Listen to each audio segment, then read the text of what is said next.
All right, so welcome everybody, and thank you, Allison, for giving me this opportunity. So I certainly uh, welcome this opportunity to just talk about what some of the things we're doing here at the City of Appleton through trial and error, of course. You know, we're never going to be perfect, but we're always striving to get better. So wanted to share with everybody some of what we're doing here with tackling snow events. So what I want to talk to all of you about today is blade options, but ultimately mechanical snow removals. So as Allison mentioned, we met a while back at the county. And one of the questions she had for a group of us was, what's the most important thing to you when it comes to snow and ice? And I really felt that it was mechanical snow removal. At the same time, we were going through some transitions with some blade options and trying out some different things. And really, that's just the first thing you do to attack a snow event. So it's a pretty basic method, and I really felt it was one of the most important. So I'll start running through some slides here. Allison, of course, if anybody has some questions along the way, I'll do my best to answer those questions. So updated logo here, City of Appleton, one of our plow trucks. So just a little bit about me. I started here with the city in 2011. I spent 2 years as a laborer, which gave me an opportunity to work in pretty much every division in public works. From there, I spent 3 years working in our stormwater division. Then I went to the street division as a crew leader, spent 4 years doing that, and then the past 6 years as our street supervisor.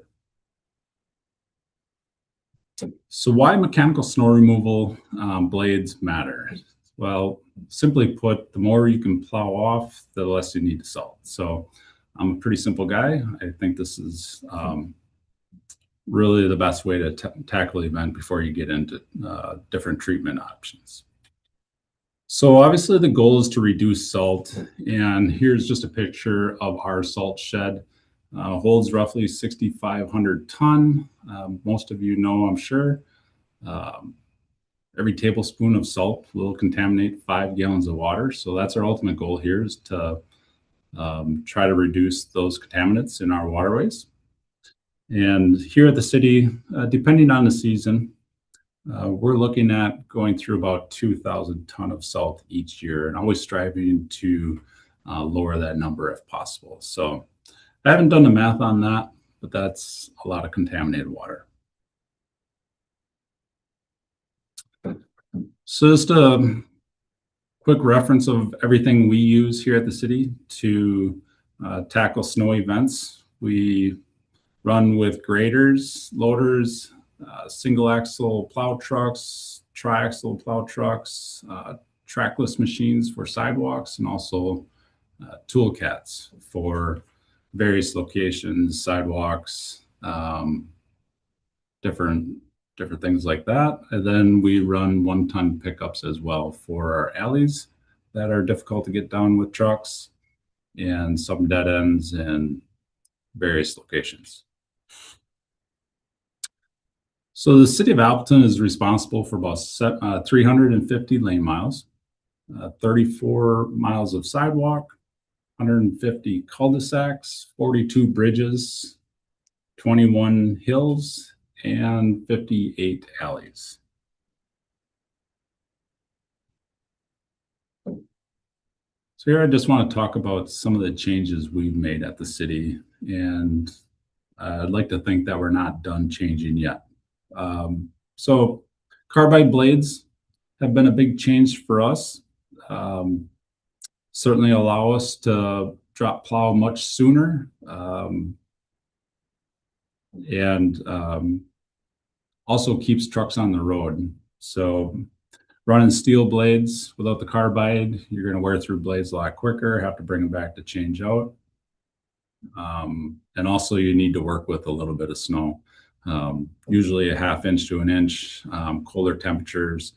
Otherwise, you're just burning blades off your truck. Over the years, we've been trying to shrink our route sizes when possible to utilize more staff. Just last year, we did purchase our own brine maker, so that's helped significantly. We are certainly trying to increase our brine rates to lower that salt usage. Another thing we've done is really try to get after an event as soon as possible, especially for our cleanup events. So we are pretty reactive. When the snow starts to fly, we do react with bringing staff in to maintain safe conditions. But one thing that has made a big difference for us is jumping on the cleanup event as soon as possible. The quicker you can get the snow off the road before cars are traveling on it, packing it down, hopefully means the less salt application after that event. Of course, we really try to salt only as needed. Timing out that application is very important. That's been something we've been very mindful of over the years. And then side streets, minimal salt, only as needed. They're oftentimes not highly traveled roads. They are certainly streets that don't see the volume or the speeds, so we don't feel that they need to see the same attention. So we try to be minimalist with salt on the side streets. Then, of course, we made a bunch of plow changes to utilize staff and equipment more.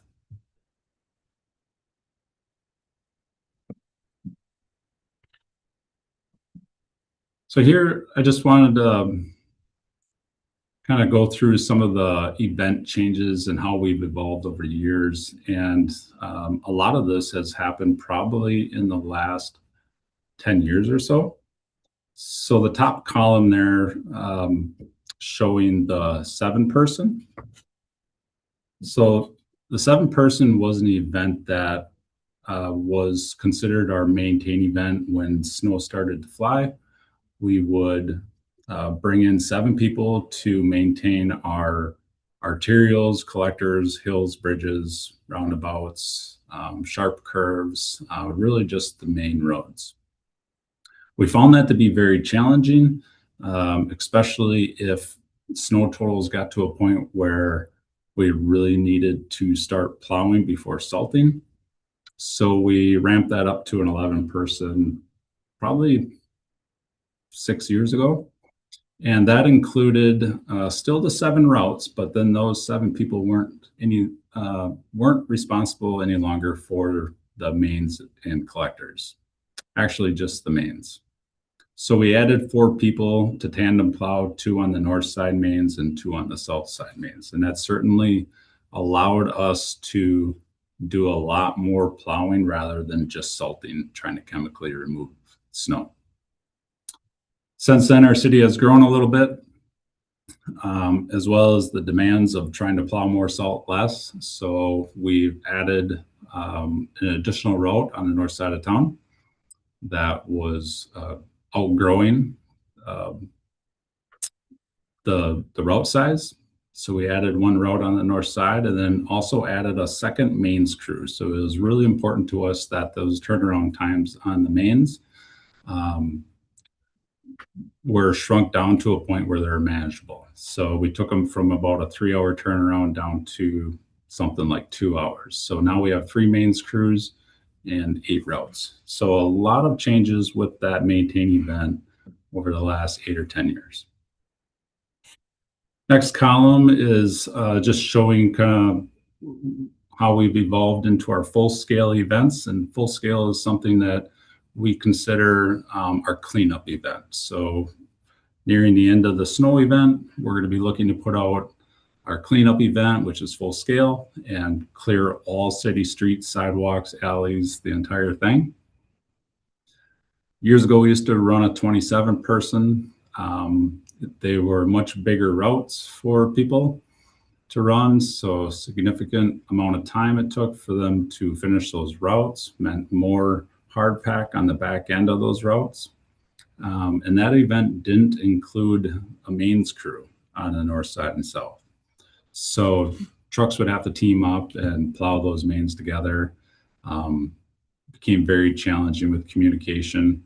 And at the same time, we realized there are still staff available and trucks available when we're running this. So we decided to ramp it up to a 34 person and shrunk those routes down a fair amount. We added 2 additional loaders, also added designated main crews as well for the north and south side of the town. And this last column here is really some of the most impactful changes we've made. So there you'll see a 37-person event, and that was an event designed for cleaning up snow with significant totals. So you could be looking at 8, 10, 12 or more. We've recently dealt with a blizzard, and that was an event that was going to allow for every piece of equipment as well as all staff available to clean up that event. What we learned during the last couple blizzards from 2018 and then just this last year is that we were really missing in the middle of the event. If we're going to allow all of that snow to fall and then clean up after, it's going to be near impossible. So we come up with a plan of putting together a large maintain event with 25 pieces of equipment. And that allowed us to plow around the clock. So plowing around the clock with 2 12-hour shift crews really made a significant impact. Allowed us to touch every street at least once in that 12-hour shift and remove as much snow as possible during that shift. Since then, we went to switching that up a little bit and transitioned into a 26-person. It doesn't seem like a big difference, but it actually was. What we did is we dropped a couple of sidewalk routes, finding those to be a lower priority, and focused mainly on our streets. So we ended up adding 3 additional routes. Oh, I apologize for that. I'm going to hide that there so I can read that. So we dropped 2 of the sidewalk routes, added 3 truck routes to make it a 26-person, and that has helped significantly.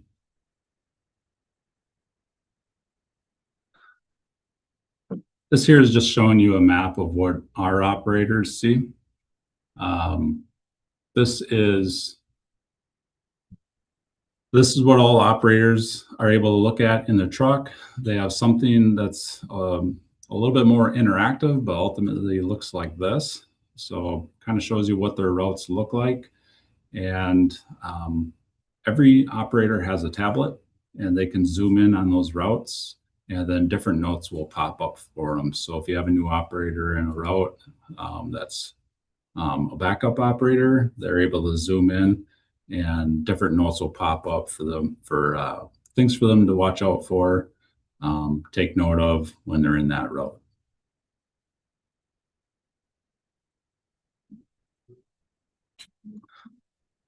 So our full-scale plow, which talked a little bit about a couple slides ago, consists of 22 trucks, 6 loaders, 2 1-ton pickups, 1 grader, and 5 trackless and tool cats. This is the event used to plow all city streets for a final plow.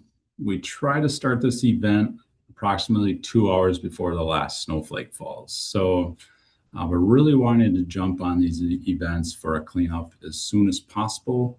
To us, that's a big part of mechanical removal is timing, when to use your resources, where to use them, and those resources being staff, equipment, and also watching those weather conditions. And then this event, if we do have additional staff available, we'll throw extra trucks out there. It's a great opportunity for some newer operators to get their hands on the wheel and get some time in the truck. So we'll throw additional staff out there if we got a couple of extra pieces of equipment for them, and then we'll oftentimes double them up in a route and give them some training opportunities.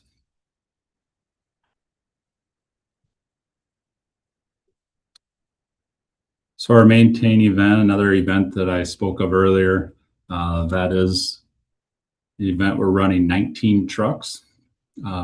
This is the maintain event that we're running 24 hours a day for larger shifts or larger snow totals.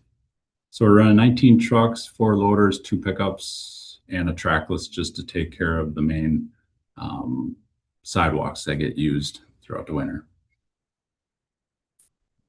So this is a shift that, like I said, runs 2 crews. They're scheduled for 12-hour shifts. So we're plowing around the clock on those events that last, 30, 40, 50 hours. The blizzard we just had, those shifts are running around the clock. In this event, we're probably not doing a lot of salting with the amount of snow that's falling, the amount of the amount of wind that we're dealing with, and all the snow that's blowing around. Salting at that point is probably not helping us out a whole lot. So not doing a lot of salting during an event like this until we get into our cleanup event. This is definitely a shift that requires really good communication. Like I said, the goal here is for those operators to really just to blaze a trail through every street. We're talking lots of snow here. That's when we're running this shift. So it's really important for first shift and second shift to communicate. So wherever that first shift left off, that second shift operator needs to pick up where he left off. So streets don't get missed in that handoff. Also, another event we'll run additional trucks, especially with the day shift when we have extra staff here. Usually conditions like that, we do have staff available that will throw them in trucks to help out.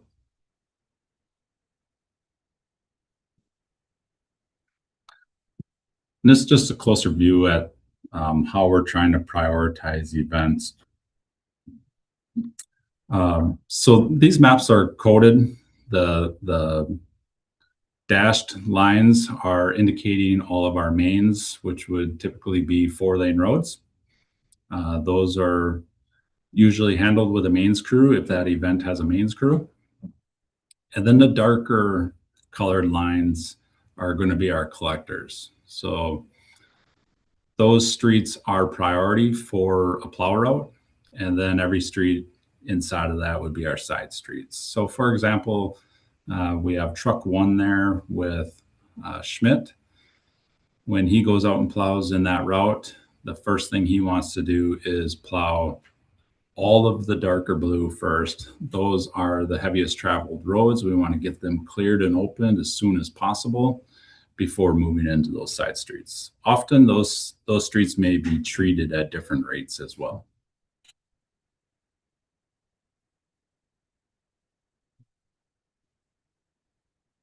This is the event we try to avoid, or we just feel a little sick in our belly if we're running this event. So this is a 21 person salting event. And it really, what it means to everybody is we're going out there and we're putting salt on pretty much every piece of hard surface that the city is responsible for: sidewalks, alleys, streets, cul-de-sacs, bridges, the whole works. We don't like this because the idea is reducing salt usage, right? So this is an event designed to salt all the streets. A lot of salt is going down in events like this. It could mean because it's we had an ice storm. Those are inevitable. They're hard to attack. Maybe it means we didn't plow early and often. That's really something that we think about when we're planning out our attack on an event. Now you might have some hard pack to deal with. Could also mean that weather conditions change unexpectedly. So you were expecting the treatment to work, and temperatures or the sun didn't come out or temperatures fell, and now you need to retreat, and you might be running this event just to do that. And also just a note there, during ice and freezing rain events, always important to tarp your loads to minimize salt chunking, and certainly be watching for those auger errors.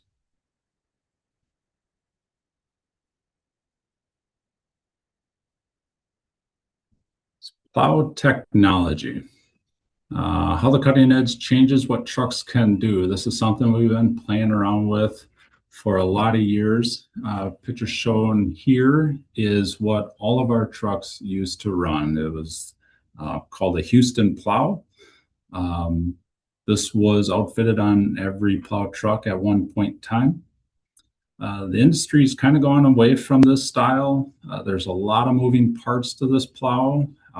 You can see in this center picture the springs, several springs on here, the dog bones, steel cutting edges. So a lot of opportunities for this plow to break down and be off the street. It certainly did do a great job. Obviously, steel cutting edges in itself do a great job, but it was a 4-section plow. I believe the sections are 3 feet each, and those sections worked independently, certainly contoured very well to the road, and they just really dug in very nice. So it was a great plow, but the industry's kind of moved on from it, and we had to find cutting edges that would do something comparable once we got away from this. So I don't want to spend a lot of time on this slide. Certainly, if you want to go back and check it out, but just some comparisons between the Houston and the pin and loop plow. Pin and loop being a poly blade. So as I mentioned, the Houston runs 4 independent sections, contour very well. It cut the snow very well. A little bit more robust, so a little easier to push snow up on dead ends. The hook and unhook of that plow was pretty simple, pretty easy to line up. But of course, the maintenance issues were there that I talked about. Was certainly expensive to maintain. You had to keep a lot of parts on hand as well, and time consuming to replace those parts. Steel blades, as I mentioned, they certainly do cut very well, but they wear down much quicker. So if you don't have the snow to drop that plow on, or the cooler temperatures to run that plow, you're going to burn up your blades in a quick hurry. So pros and cons to that, but they certainly did cut very well. The pin and loop, on the other hand, with running carbides, not a lot of maintenance to these plows, so that is certainly a bonus for us. Very seldom do we ever see a truck in the shop due to a plow-related issue. There's no slides on the plow. It's just a pin and loop, so the Houston runs a vertical slide. Sometimes when that grease would wear out, those plows would start hanging up, so no issues with that. And the carbide blades are really just an awesome blade to be running on your equipment. So I would say we get 3+ years out of one set, probably more. All depends on which truck and how often that truck goes out. But blade and blade wear is talked about so little around here at this point. I honestly don't know if our first set has wore out yet. They just really stand up very well. On the downside, it's a straight blade. We're not running independent sections now, so the contour to the road isn't exactly there for you. And some of those carbide blades, depending on what you go with, you have to watch for the wear blocks, the additional wear blocks on some of those blades. So the blade width could get a little bit wider, and that causes that plow to float rather than dig in.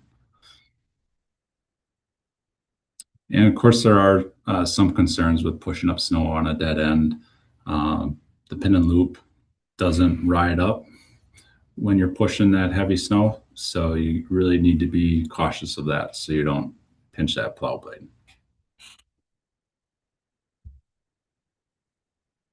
So this is one of the blades that we run on probably about half of our trucks currently.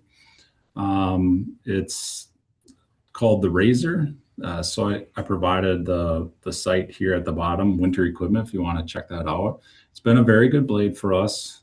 I certainly don't want to advocate necessarily for one over the other, but this has certainly been a good blade. It wears very well. Um, they do come in manageable 3 to 4 foot sections, so a little easier to install. At the same time, if you catch something that were to break a section, you may not need to replace the entire thing, possibly just replace that one section. So yeah, as I mentioned, about half our trucks are running this.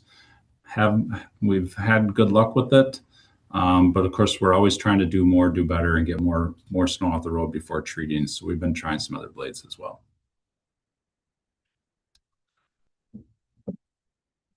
So this is a blade that we're currently testing on 2 trucks. We haven't really committed to more trucks yet with this blade, but same thing. It's been a good blade.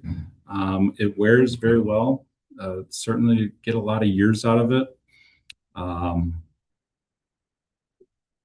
Yeah, I guess very similar really to the previous blade. It it certainly does the job, but like I said, we were really chasing a blade that would allow us to contour a little bit more, and to get back to that Houston style with the 4 independent sections, we wanted to try to find some blades that would move independently. So good blade, but also really trying to find the next best thing. And this here is a PolarFlex blade. This is one blade that our operators really like. Seems to cut very well. One thing I like about it is it runs independent segments along that entire blade. I believe the segments are about 12 inches apiece, and kind of difficult to explain the setup in it, but basically behind a ½ inch to an inch, something like that. So it provides a lot more contour to the shape of the road. So the initial setup is a little bit more expensive, but the replacement of those carbides very comparable to other blades. And about half of our trucks are running this blade. We've had really good luck with it. The only thing to watch out for is, since they are 1 foot sections and they do move independently, your operators do need to watch out for expansion joints and bridges, railroad tracks, of course, but those segments could drop into an expansion joint if you're not careful of what angle you are attacking that.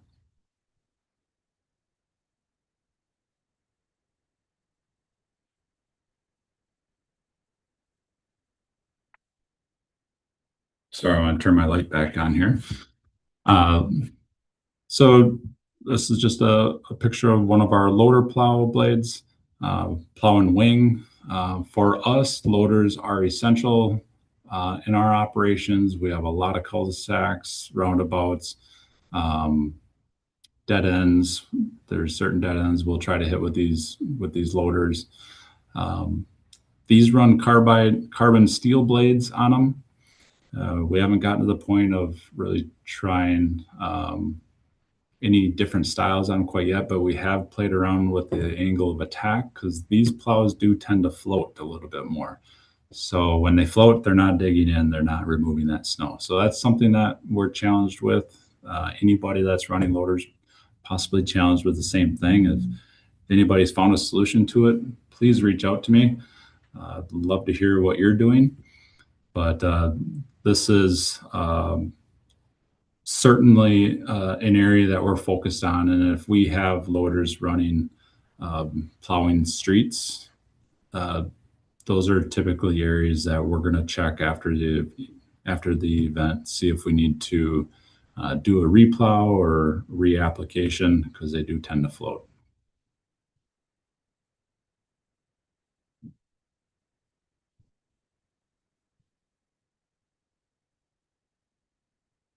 All right, sidewalk snow removal. Different tools work better for different snow conditions, of course. Just kind of run through this real quick. Snow blowers, we have several of them for our trackless units. Very effective piece of equipment when you're dealing with heavy snowfalls. But these units do tend to um, ride up a little bit, or the wear plates keep that scraper blade off the sidewalk just a little, and it will leave a little layer of snow on the sidewalk. So the question is, what do you do with that? Do you just salt it, or come back with a different blade and try to scrape that off? So great tool, but not always the best if you're looking to remove as much snow as possible prior to salting. This is most often what we'll run on our piece of equipment, unless we're dealing with 12, 14, 16 inches, who knows. We're typically running these V blades or straight blades. Our operators tend to like the V blades. They do allow you to V down the sidewalk with that leading center edge. Allows that blade to skip over the sidewalk, any raised panels, rather than catching those. And that doesn't feel good when you do that. So the V-blade is the popular choice for our operators, and it also allows you to cup snow if you're going through a driveway or something like that. You can carry that snow through, not leaving that resident with a windrow.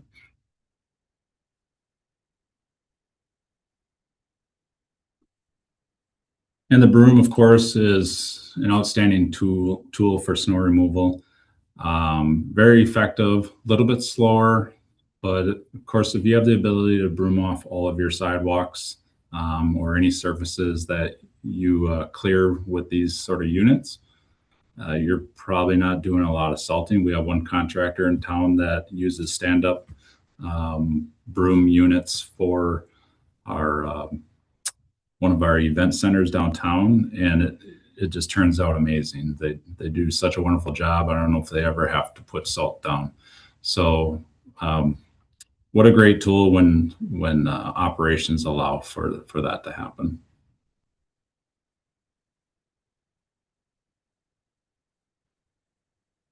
All right, reducing salt usage.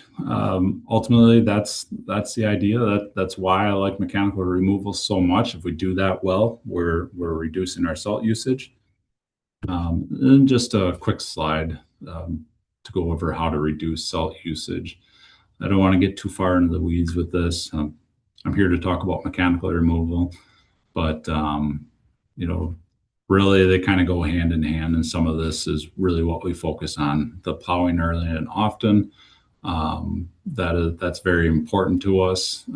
Certainly, carbide blades allow for that now, that we can drop that plow at just about any point rather than waiting for enough snow to make sense of dropping a steel blade.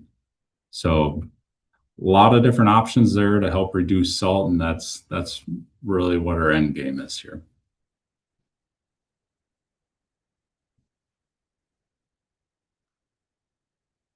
And then here, I really just wanted to throw props to one of our neighbors, Village of Harrison. I saw this unit of theirs, and I absolutely love this combo unit. So I wanted to throw this in here on this slide. This is just such a great setup. I really, in my opinion, it's the gold standard.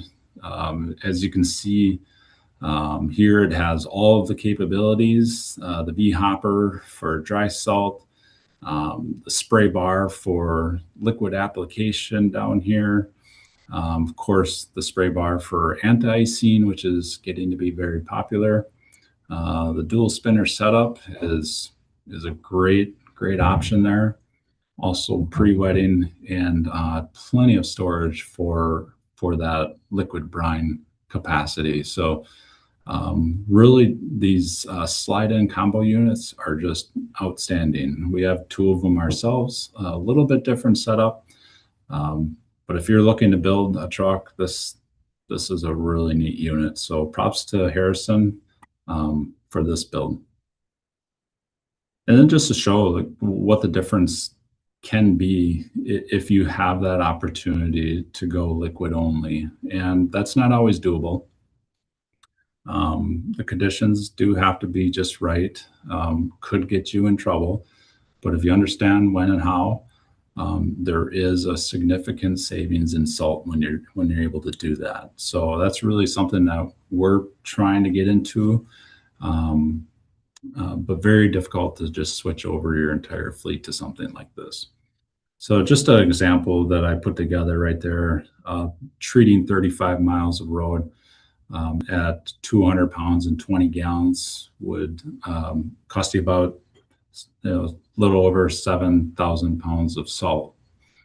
So doing that same stretch of road at 30 gallons, which in my opinion would accomplish something very similar as far as a result, if the conditions are right, you're looking at about 2,600 pounds of salt. So what a significant savings in salt.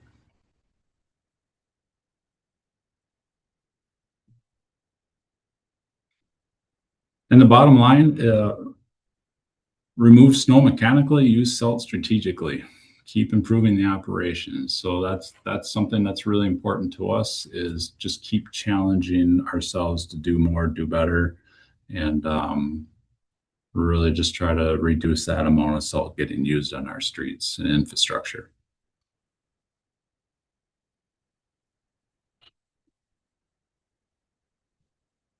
All right, any questions? All right. Thanks, Lance. That was A excellent. I'm quick going to, overview. let's see, just end the screen share so people can see your face. Okay, great. Here we are back, and it does look like we have over 20 folks joining live, so thank you.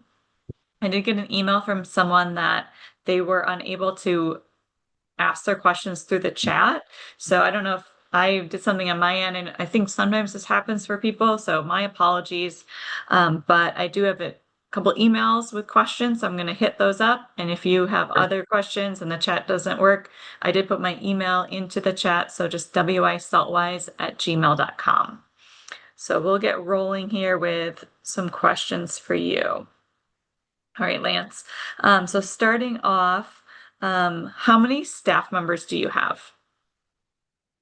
Currently, with our total staff available on our primary and backup list, we're looking at about 60 employees. And that's really how we built our 26-person, 24 hours a day, the plowing 12 hours and then another shift at 12 hours. That was one of our biggest challenges, is not just having the equipment, but having the staff to run the equipment. It's everything's about the operator, right? It starts with them. Props always to the operator out there doing the work. And the 26-person was about as far as we could go with plowing around the clock and still having enough staff. So that puts us at 52 employees and leaves us with roughly 8 people. There's always vacations and things and that sort of thing. So that starts to tap us out a little bit for a blizzard-like condition. Yeah. Thank you. And about how many miles does each route have? Well, they can vary, and it'll something I talk to a lot of our new operators about when we do training each year, and we talk about route completion and help your neighbor. The one thing we advise a new operator is no 2 routes are the same. So a newer operator might feel a little stressed when they start hearing others on the radio saying, "Hey, I'm done. I'm ready to help. Who needs help?" And you might have a newer operator in a different route going, "Oh, geez, what did I do wrong? I'm only about half done." There's absolutely nothing wrong with that. We love to see that they're taking their time doing it well. So the routes can vary. Could be anywhere from 5 miles per route to 7, 8 miles per route. And it all depends on that type of what event we're running too. So a 26-person, obviously the miles are going to go up. We just don't have 36 people and then another 36 people to constantly be running a 36-person crew. So depends on what event we're running. But ultimately why we've evolved from getting away from that 27-person plow event on a cleanup to running the 30 plus, we wanted to shrink those route sizes and make them more manageable. We would love to clean the city up in 5 hours and rather than 8. So the quicker we can get off the road, the less hard pack there is and the less salt we're using.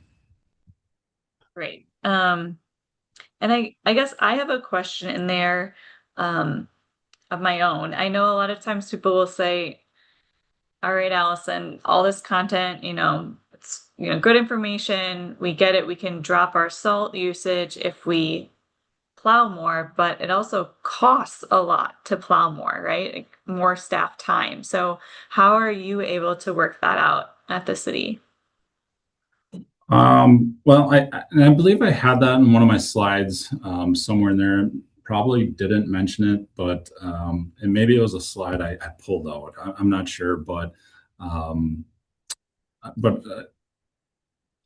I like to throw in there like, hey, a potential cost savings. So I honestly haven't done the math on it. We know salt is, depending on what contracts you're working with and distributors could be anywhere from 90 to, if you're private and don't purchase a lot of salt, you could be anywhere from 90 to $120 a ton. So, the less salt, the less money you spend, right? But at the same time, running trucks isn't cheap either. Paying staff isn't cheap either.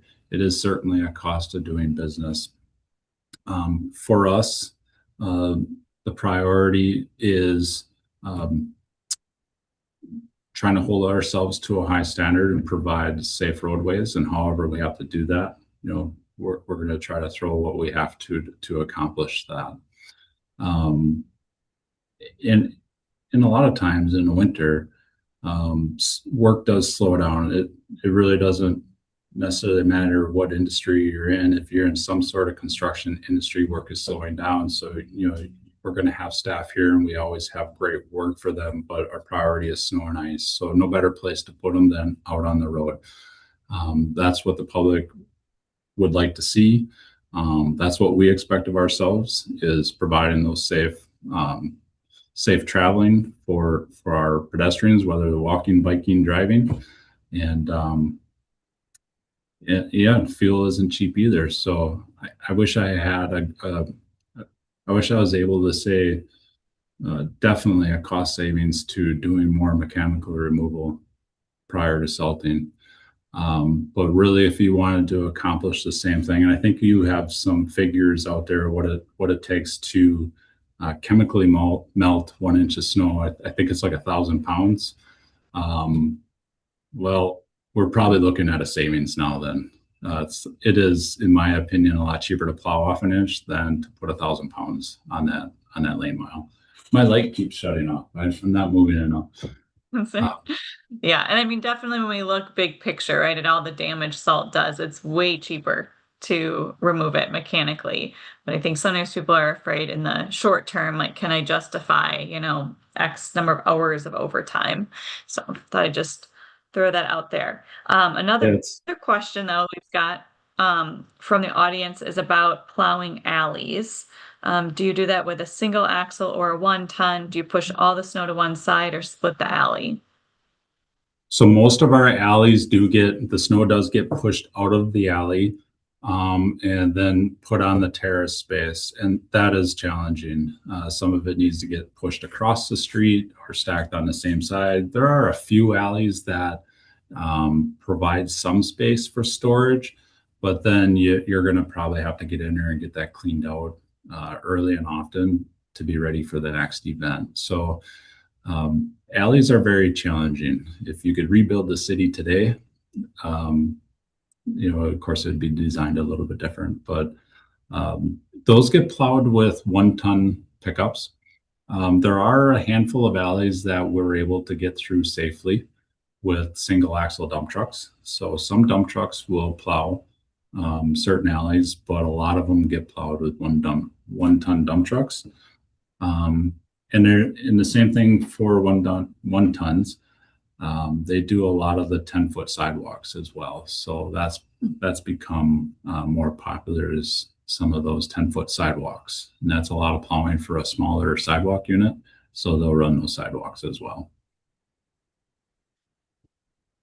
And then another question I've got here is, what software do you run on the tablets that the operators have?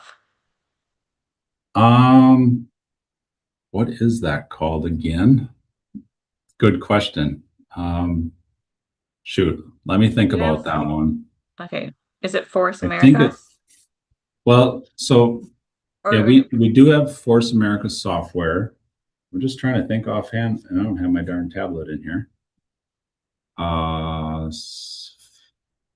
Field. I'm forgetting. I need to phone a friend at this point. well, I know your Field, phones don't I work think super it's well. field maps.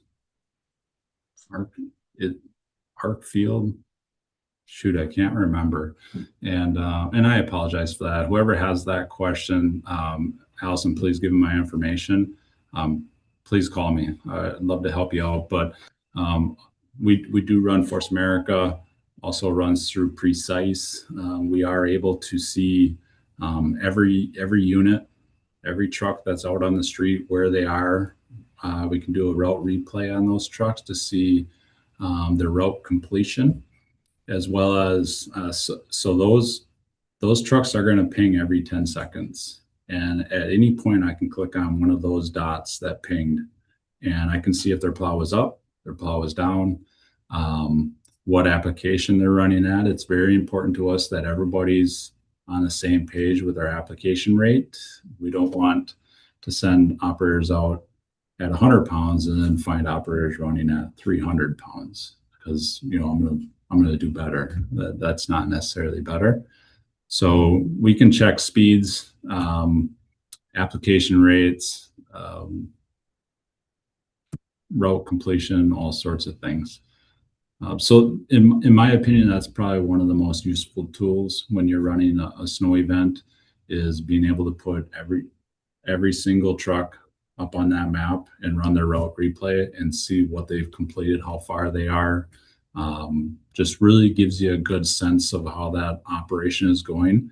If I were to jump in my pickup and drive around town and try to feel it out and see how things are going, it would get very difficult because there's a lot of miles to cover. So usually I'll get the event going. I'll give people a couple hours to get going.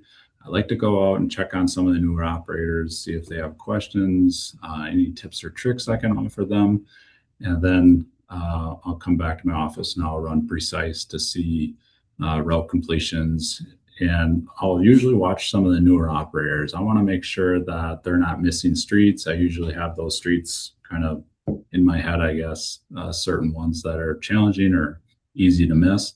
And I'll usually zoom in on some of those routes with newer operators and just make sure we're completing all streets. So that's been a very useful tool. Great. And then I guess I have another question. I know the emphasis today was on mechanical removal, but of course it's how great mechanical removal reduces the need for salt. And you did throw a couple kind of scenarios out there in terms of potential salting responses. I think it was 200 pounds, right, per lane mile with 20 gallons of liquid. Correct. And then also just a straight kind of 30-gallon per lane mile application. Would you say, like, have you run both of those? Are those kind of typical for the city? So Yeah. I'm trying to find The the tablet? app that we use, but I need to verify my account. But okay. So anyway, we'll get back to that. But yeah, so I don't know if we've 100% dialed this in yet, but we're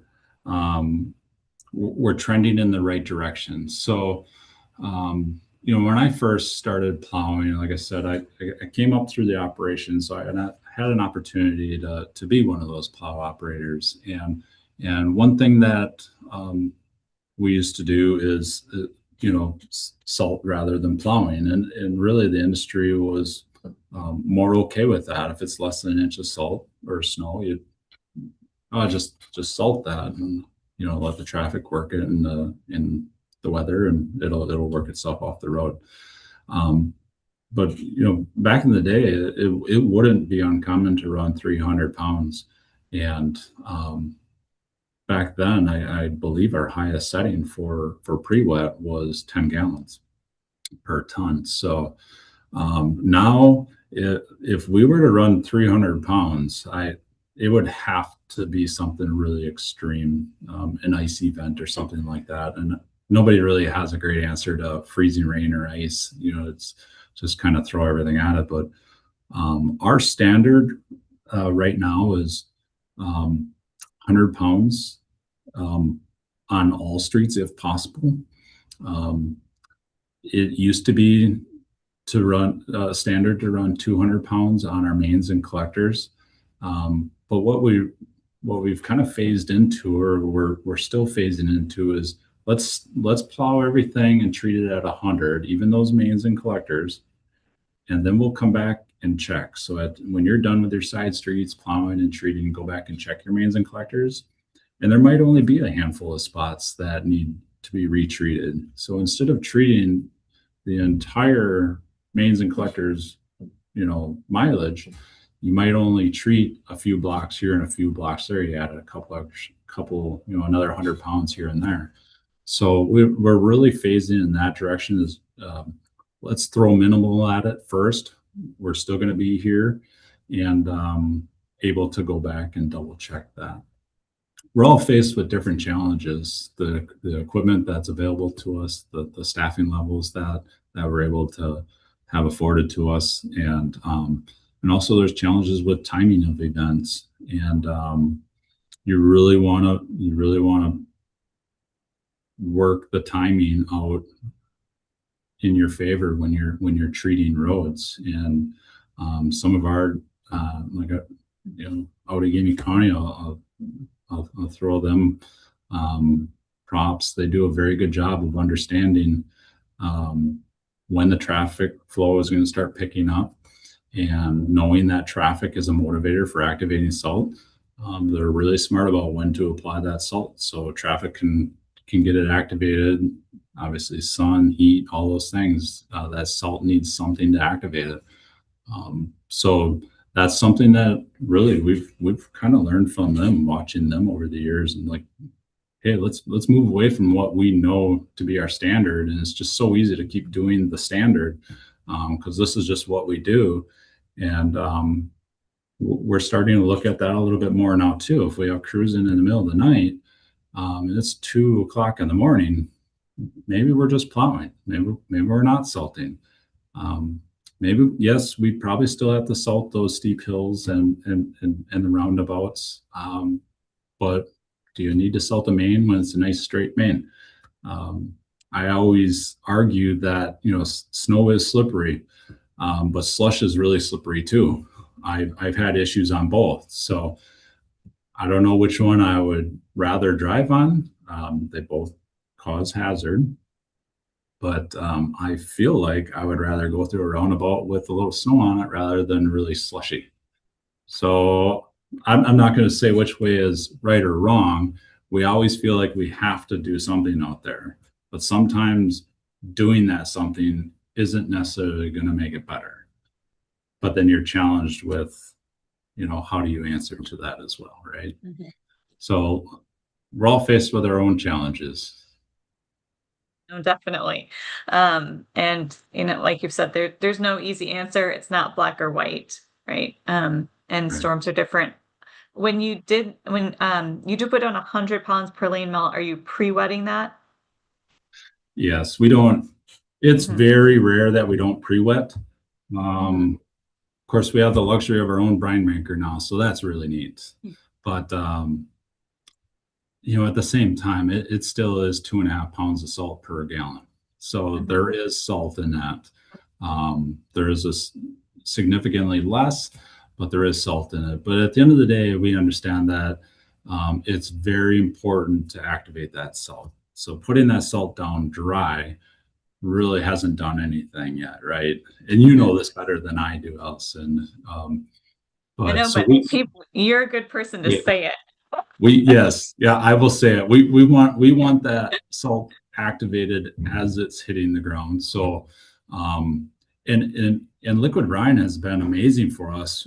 So that 220 um, that we just talked about might be 130. We might run a 100 pounds to 30 gallons, or instead Mhm. of doing the 300, we're doing the 220 or 230. So Mhm.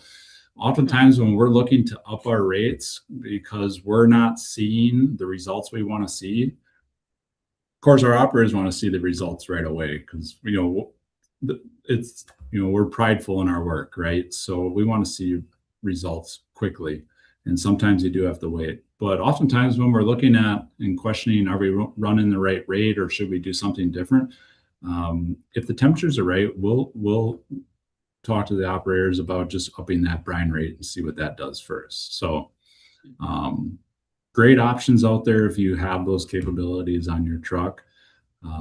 But that's just not always the case for everybody. So you got to work with Yeah. what you got. And you might need that traffic or sun or heat to activate instead. Mhm. All right. Well, I think you're out of the hot seat, Lance. It is officially after 1 o'clock. So thank you for your time today. And like I said, recording will stay online. I'll kind of cut out the ramblings that we had at the beginning and then share it also on our social media. And yeah, thank you everybody who was able to join in live. If you have any other additional questions that come up, feel free to reach out to me and then I can put you in touch with Lance if that makes sense too. So thanks again, Lance. And yeah, I'm sure I'll be seeing you around this fall at some point. Sounds great, Allison. Thank you. All right, take care. Bye bye. You as well. Thank you, everybody.